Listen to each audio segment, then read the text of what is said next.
Samantala bukas po si Pangulong Ferdinand Marcos Jr. sa mga suwestyon na amyendahan ng Juvenile Justice and Welfare Act maging ang mungkahi ng PNP na ibaba sa 12 years old ang edad na maaaring papanagutin sa batas bunsod na nangyaring pamamaril sa isang paaralan sa Tacloban City.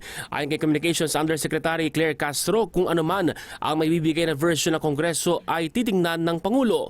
Handa rin pong tumanggap si Pangulong Marcos Jr. ng mga batas at suwestyong magbabawal ng mga anyay violent online games sa ating bansa.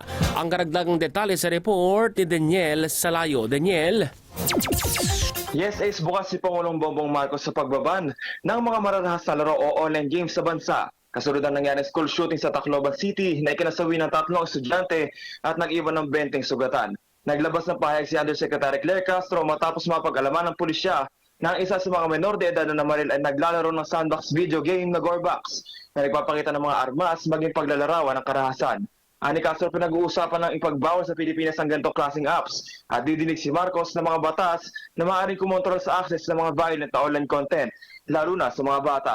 Rasyonal rin umano ang kagustuhan ng PNP na pababain sa 12 na taong gulang ang maaaring panagutin sa batas. Samantala, suwestyon naman ni Senador Mig Zubiri ang paglilimita sa paggamit ng mga bata ng social media, maging ang pagpapababa ng edad na pananagutan para sa mga ganitong krimen. Aniya, maaaring maka-impluwensya sa mga bata ang mga trend at mga content na delikado at mapanakit. Pending din niya sa Senado ang Social Media Safety for Children Act na pinagbabawalan ng mga batang 16 pababa na mag-register at gumamit ng social media accounts. Kinasligo naman ng Amnesty International Philippines sa mga suwestyong pababain ang minimum age ng pananagutan.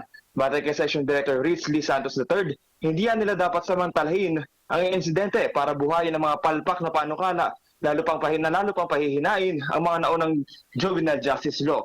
Ang mga ganitong pabara-barang reaksyon na hindi nila magre-resolba sa ugat ng problema. Ginawa rin nila ang naturang batas para iangkop ang pananagutan ng mga bata. Hiwalay para sa mga nasa hustong taong gulang na. Daniel Salayo, Newslight.